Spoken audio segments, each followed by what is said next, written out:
All right, guys. So Christian and I were sitting here and we decided we should probably record this because we've had a lot of great conversations and really we're asking, what do you want? And we're asking each other that question, and really we've spent a lot of time on that and really like getting a lot of clarity. So where should we start this thing, Christian? Yeah, so I'll just maybe throw in how I started thinking about this. I think it can be tough in the middle of a hectic life to really sit still and quiet your mind and really think deeply on almost anything. And I'll admit that I haven't done that very often over the years. When we were traveling this year, we that really forced me to slow down. I shifted gears very consciously into a family focus, adventure focus. I'm kind of a workaholic. Anybody that knows me well knows that. I love working. When I love what I do, I love working and it doesn't feel like work. Yes. So I tend to do a lot of it and I tend to think about it all the time. And so my background is business ownership and a lot of network marketing kind of things. And we traveled for almost a year as a family. And during that travel, I got to clear my head in a way that as an adult, I've just never cleared my head like that before. Extended, it was 51 weeks of international travel. So Uh, awesome. the last 3 months, yeah. So the last 3 months, I had the clearest head I've ever had as an adult. The last 3 months, we were circling. We had landed. We were in Poland or Czech Republic or something, and we were about to go into the UK and finish the last couple of months in the UK, going from Scotland all the way down to London, kind of making our way slowly. Anyway, during that time, I started thinking really hard about, okay, we all knew, my wife and I had been, we finally, our minds started shifting finally to home sounds pretty good. For a long time, it was just, where are we going next? Where are we going next? Where are we going next? When we hit the UK and the weather started to change, we're like, man, beaches and stuff sure sounds nice. So the boys started talking about that, and the boys were the same thing. They're like, oh, I want to get home. I want to go see my friends. And you live in Hawaii, like Maui or Yes. somewhere. So like you live Yes. on a beach. That like they have to understand that. Yeah, Maui is home. So anyway, as that change started to happen, I started to think really deep, really seriously on a day-to-day basis. I was spending 10, 20, 30 minutes a day for weeks, for months actually, thinking about what do I want.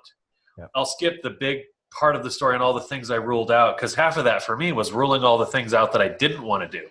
Yep. Identifying very clearly what I don't want in my life and why. What it came down to for me, simplicity is very important for me. But in terms of income, residual income, passive, leverage, recurring, relentless, I can think of lots of different words to describe it. And I throw all the extra words out because you and I and our friends have been hit for years, for decades, some of us, with this whole idea of casually creating a residual income. And it never happens. Like for any of us, not really. Yeah.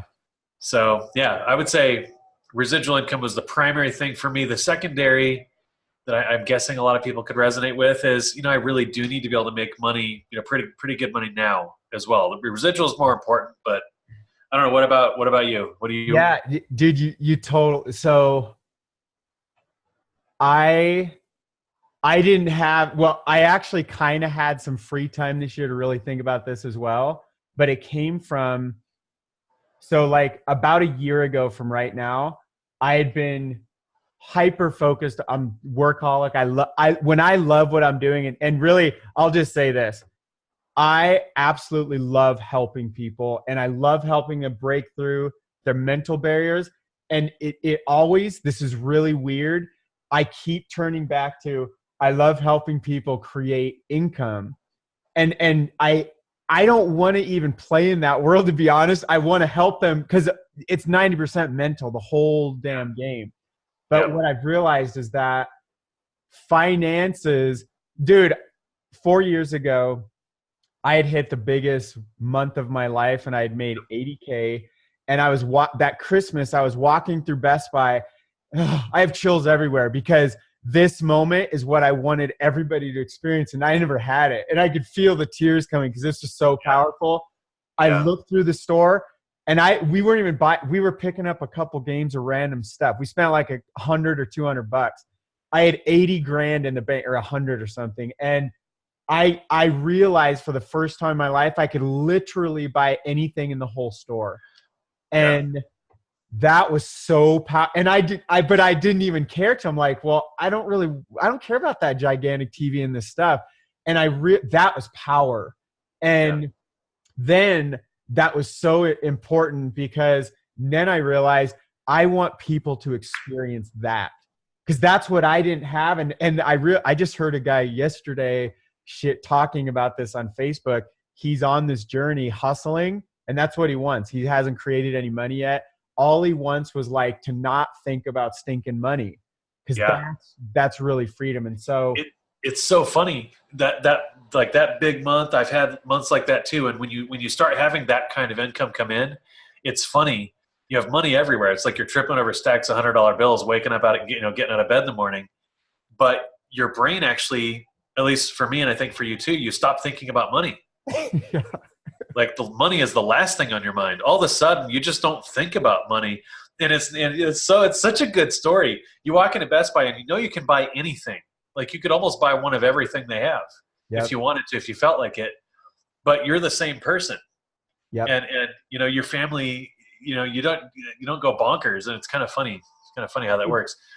But you're you're on a short time frame here, right? So what it comes down to, that feeling anchored it in. And what I went all the way back to my journey, because a year ago I was really frustrated with like people coming into what I was promoting. Nobody was having success, like less than 1% of people. And I was so frustrated, because I felt like I was promoting something that people couldn't win. And so I really I jumped. I found this other thing I thought was amazing. And I found myself for the majority of this year with I wasn't doing anything. I wasn't promoting stuff. I wasn't being myself. I wasn't getting out there serving people. I wasn't inspired. In fact, quite frankly, I was depressed. And what I realized was, so instead of traveling the world like you, my version was like sitting, hanging tons of family time, working out and really working on the foundations, and realizing I love helping people. I love serving them. Whatever I do, I don't want to be the internet guy just slinging products, like hiding in a back corner. I've totally done that. And that creates residual income. It can, but I don't feel the impact. I'm just giving someone and it impacts them, but I'm not connected to people. I'm not building teams. I'm not inspiring people. And so that helping people create income and helping really serve them and coach them and train them and like pour into them, that's what I love doing. I love getting on stage. I love getting on camera, helping people understand what the heck is going on up here. Because that's what creates where's my wallet? I was going to hold up like money. That's what creates the money, is this stuff. Yeah, totally. So you and I have been in the same space, working, I think, really in on parallel paths for lots of years, doing our best to serve and help and educate and help people make change. And I think the one thing we've swung and missed consistently on is putting people in a position where they could actually reasonably, logically expect to be making residual income, like real residual, not MLM, typical BS, not the kind of residual you have to do this around. Yeah, dude. Because we've had lots of residual income. And that's so Christian has showed me, and you can ask us, I think we have a video of this. He showed me like a decade of residual income, literal proof, not talking, not me believe. I trust this guy with my life, but not even believing that, like saying, dude, prove this stuff, and seeing these high percentage over a decade. That's something real where I put someone in, I know in years from now, I feel they have a shot at that. They work hard, they persist, they have a shot. Yeah. So residual in typical MLM, which you and I have chased so many times, and it took the benefit of, becoming less and less naive over time in our zeal to help people and serve our families and all this.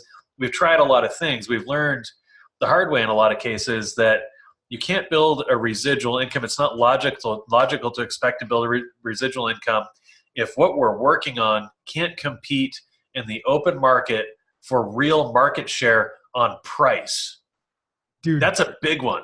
I literally had a belief until recently that everything in network marketing is marked up what you could go down to a store and get, but it always had some kind of little thing that I think was better, but I couldn't prove it ever. But what I really realized, it's marked up to pay a big force of people. And like when it comes down to it and a customer's hurting for money, they'll go buy the cheaper thing, which always happens over time.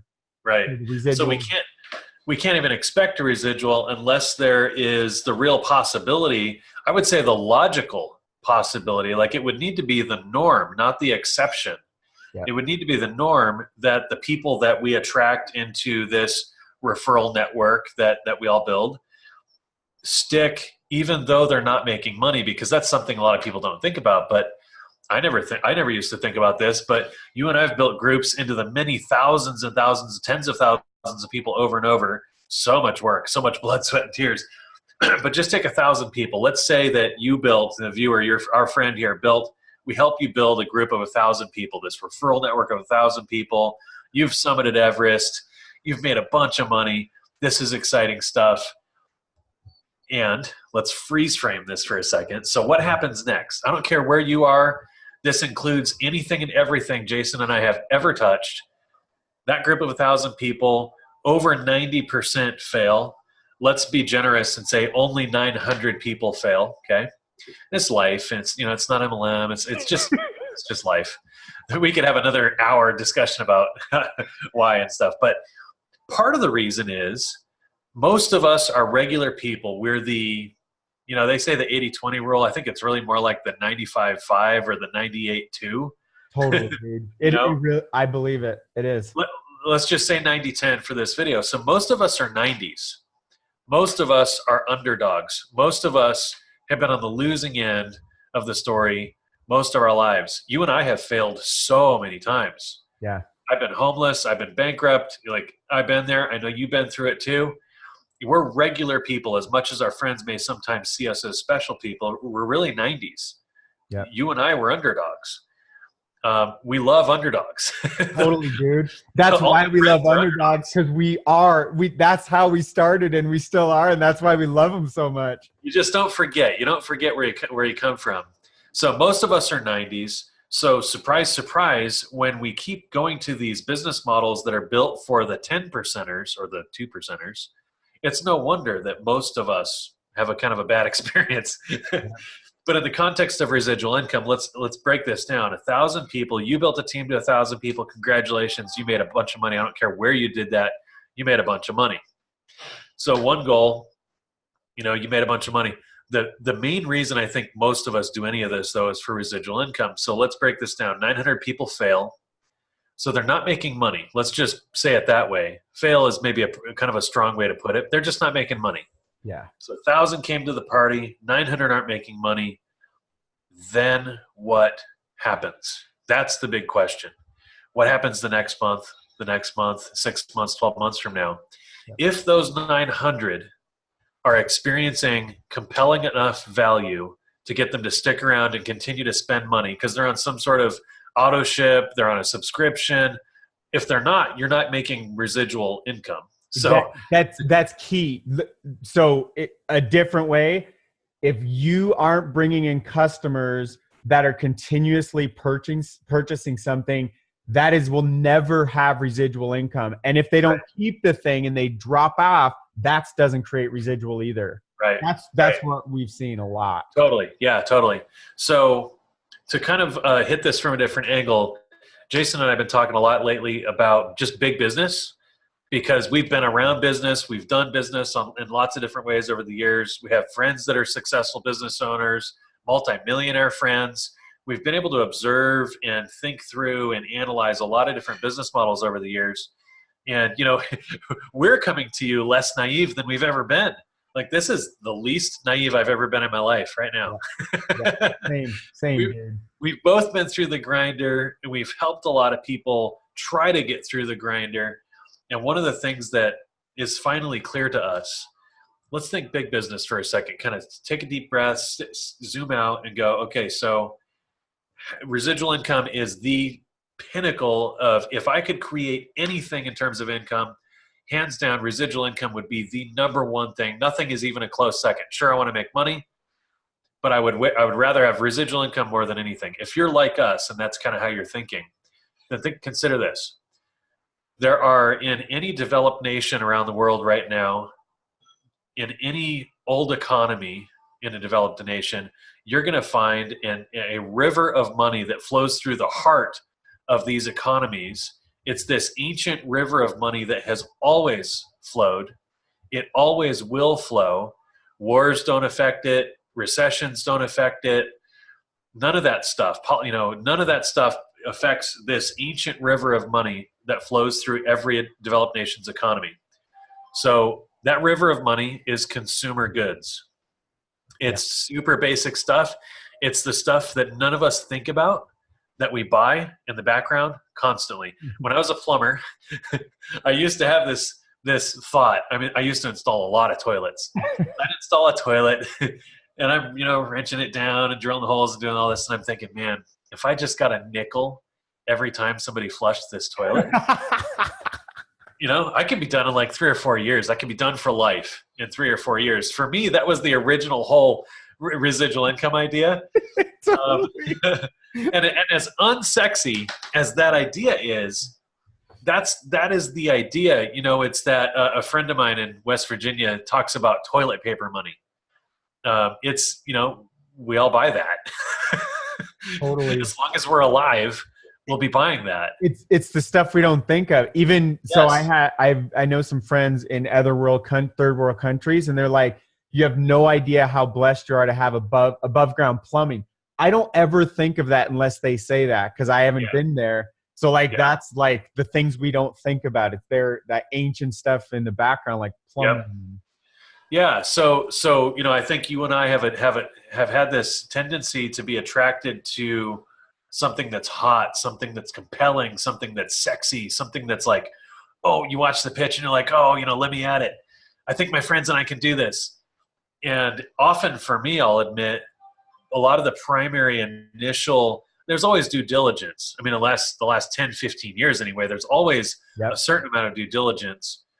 But I think if you start down that due diligence path before you consider whether it's logical that we could even reasonably expect to have recurring income, then we're already heading off the path into a ditch. We're already off the road crashing. So the first kind of analysis, I think, is, does whatever I'm looking at compete in the open marketplace? Can it compete in the open marketplace on price? And I think in that moment, you and I and a lot of our friends over there are like, wait a minute, don't talk about price. Our product is special. Exactly. Yep. And I don't doubt that it is. I think MLM has cranked out amazing, phenomenal, life-changing products for decades, and that'll continue to happen. Yep. But you and I, we've done this. One of the oldest experiences I have with network marketing was $180 a month for this juice, basically, this liquid nutrition. Unbelievable, awesome product. Amazing family that owned the company. I could just on and on, like great stuff. Doesn't matter how great it is. The bottom line is when the cop, the bartender, the school teacher, the stay-at-home mom, the regular people, the 90s, when the little guys, when the underdogs have to decide between putting gas in their tank or the auto ship, we all know how that decision gets made. And what percentage of the world has to make that decision every month? That's most. It's a vast majority, because the vast majority is actually going into debt a little bit each month. So we know that choice is being made month over month by almost everyone. Right. So I know you got to go. My closing thought is, we wouldn't be recording our conversation just to record our conversation. We have something in mind here. Jason has something he wants you to see. We have something we would love for you to see. Yeah. If you identify with us and agree with us that residual income is king, boy, if I could develop that, I would do just about anything to develop that. That's me. If that's you, that's also Jason. The only little asterisk I'll put on that is I know that, we both know that big money or the a way to create big, quick income is also important for a lot of people.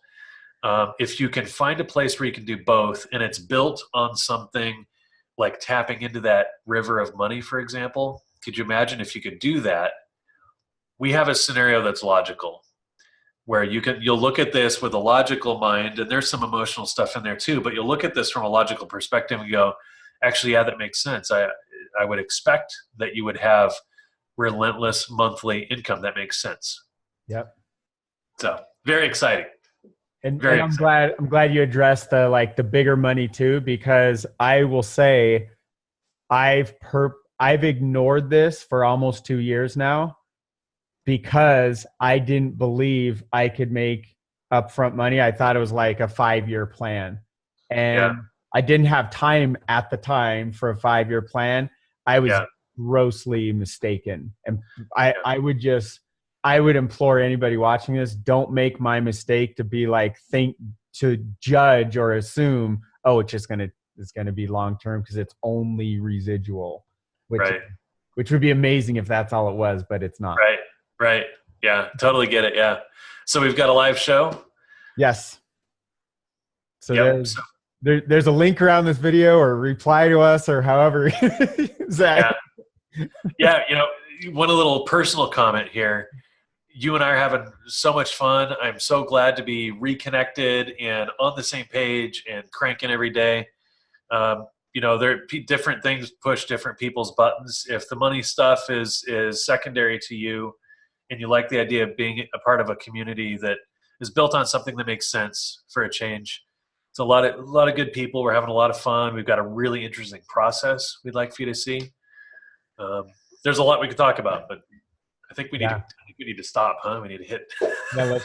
Now it's time to go. Just check out the show. Yeah. Go check out the live. Let us know what you think. So click a link below, or look for a link, or reply to an email, or wherever you're seeing this thing. I don't know what we're doing, but this will be somewhere. So, all right, thanks, Christian. Yep. Thanks, Jason. See ya. Hey guys, we'll see you guys on there.